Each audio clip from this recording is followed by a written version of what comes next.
The man who murdered an Ada County deputy, now identified as 65-year-old Dennis Mulqueen. I'm Riley Shoemaker, your neighborhood reporter, with what we know about the suspect and how police are asking the public to come forward with any information.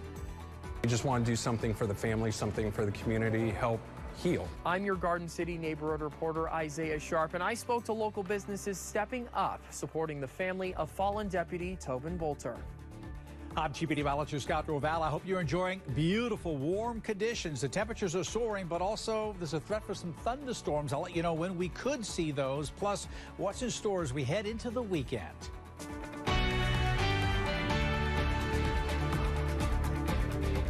Thanks for joining Idaho News 6. I'm senior reporter Don Nelson here outside the Ada County Courthouse, where we're bringing you in-depth team coverage with our partners at KIVI for the trial of Chad Daybell. Tonight, we also have team coverage of the death of Ada County Sheriff's Deputy Tobin Bolter. Senior reporter Roland Barris is live in Star, where a vigil honoring Bolter will be held later tonight. Garden City neighborhood reporter Isaiah Sharp shows us how local businesses are working to raise funds to support Bolter's family. And neighborhood reporter Riley Shoemaker learning more on the suspect identified as the man who shot and killed Bolter on Saturday. Riley has been following this story from the very beginning and joins us now from the Boise bench as local law enforcement asks for the public's help to learn more about the suspect. New details about the man police say shot and killed Ada County Deputy Tobin Bolter over the weekend. I'm Riley Shoemaker, your neighborhood reporter, here at a memorial for Deputy Bolter at the Ada County Sheriff's Office. We now know 65-year-old Dennis Mulqueen has been identified as the man who fatally shot Deputy Bolter during a traffic stop on Saturday night. Police now asking the public to come forward with any information. We just wanted to come down and pay our respects. A somber scene outside the Ada County Sheriff's Office, where a temporary memorial featuring Deputy Tobin Bolter's patrol vehicle gives friends and community members a place to pay respects to the fallen deputy. It's a sad and senseless thing. Now, new details about the man police say pulled the trigger, identified as 65-year-old Dennis Mulqueen. The coroner's office says Mulqueen died from a gunshot wound to the chest after a confrontation with Boise police. At the time of the traffic stop Saturday night, Mulqueen had an outstanding warrant linked to a 2023 DUI case. We requested several court documents in the case to learn more, but were told the documents were sealed. Mulqueen was no stranger to law enforcement. His public criminal record shows a litany of arrests and guilty pleas for minor crimes between 2015 and 2017, including open containers, unlawful conduct, theft, and possession of a controlled substance. It's still unclear what prompted the original traffic stop that started the deadly sequence of events. Our sympathies go out to all the sheriffs, the law enforcement. We appreciate what you do, and especially his family. Other local police departments are also setting up memorials to honor Deputy Bolter, as Ada County officials work to finalize details on Bolter's memorial service. Boise Police and Ada County Sheriff's Office continue to investigate the shooting. Investigators asking anyone who came in contact with Mulqueen in the 48 hours leading up to the shooting to please come forward. Reporting from the Ada County Sheriff's Office, I'm your neighborhood reporter Riley Shoemaker for Idaho News 6. And I'm senior reporter Roland Barris here in Star, live tonight at Hunters Creek Park, where later tonight the city will offer a candlelight vigil and prayer.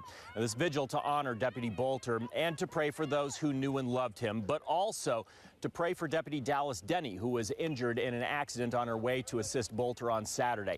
Deputy Denny has been released from the hospital, but suffered really awful injuries, including a broken pelvis and fractured spine. We're glad to report that she's out of the hospital. This vigil tonight will start at 9 o'clock, and it's near the flagpole right behind me in Hunters Creek Park. The community is welcome to attend. There will be battery-operated candles or blue lights here. They've got about 500 of them, and tomorrow the city of Middleton will host their own candlelight prayer vigil. That will be at 9 o'clock as well at Foot Park. Battery-operated candles or blue lights also welcome there. I will be in attendance at tonight's vigil, and will bring you updates tonight at 10 and online at idahonews6.com. Reporting in Star Live, I'm senior reporter Roland Barris, Idaho News 6. Local businesses are stepping up, showing their support to the family of fallen Deputy Tobin Bolter.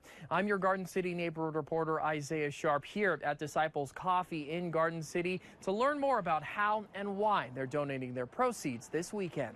It's a heartbreaking loss for many in the Treasure Valley as the death of a sheriff's deputy inspires business owners to step up and show support. We just want to do something for the family, something for the community, help heal. Christian Melrose and his brother at Disciples Coffee Roasters will donate all of their proceeds, tips, and donations Saturday morning to the family of Deputy Tobin Bolter. As a former officer, Melrose knows the pain personally. It just kind of hits home when somebody in a small community trying to protect the community goes down. Other businesses in the Treasure Valley also contributing, like Old State Saloon in Eagle. Even though things can't be back to the way they were, we can support them the best that they can through gifts and prayer and support and everything else. Owner Mark Fitzpatrick is a former officer from Newport Beach, California, who knew Bolter personally. They were friends who attended church together, faith being a huge part of his life. That was part of who he was. It was part of his whole life. It emanated from him when he spoke, when he was present, wherever he was. It was just who he was. Fitzpatrick holding a live auction Tuesday night with all proceeds going to Bolter's wife. Both former officers sharing the same sentiment when it comes to losing someone in law enforcement. It hits you. It hits you where you don't want it to hit you. You feel heartbroken for the officer involved. You feel heartbroken for the family involved. A lot harder than a lot of other types of situations and jobs and everything. It's a brother and sister, it's a family member, and it's just very sorrowful. Ada County is currently working to get a GoFundMe set up so that community members can support the Bolter family. As soon as you get more information on that, we will make sure to have a link to it on our website, idahonews6.com. I'm your Garden City neighborhood reporter Isaiah Sharp for Idaho News 6. Isn't it true, sir, that on Sunday, the only time you saw him is when he went out to an 80 acres with a couple of other witnesses, and that's the only contact at all you had with Chad Daybell over that weekend? Objection, argument, Your Honor. I have nothing else. Defense Attorney John Pryor hounding David Warwick about his recollection of the first time he met Chad Daybell.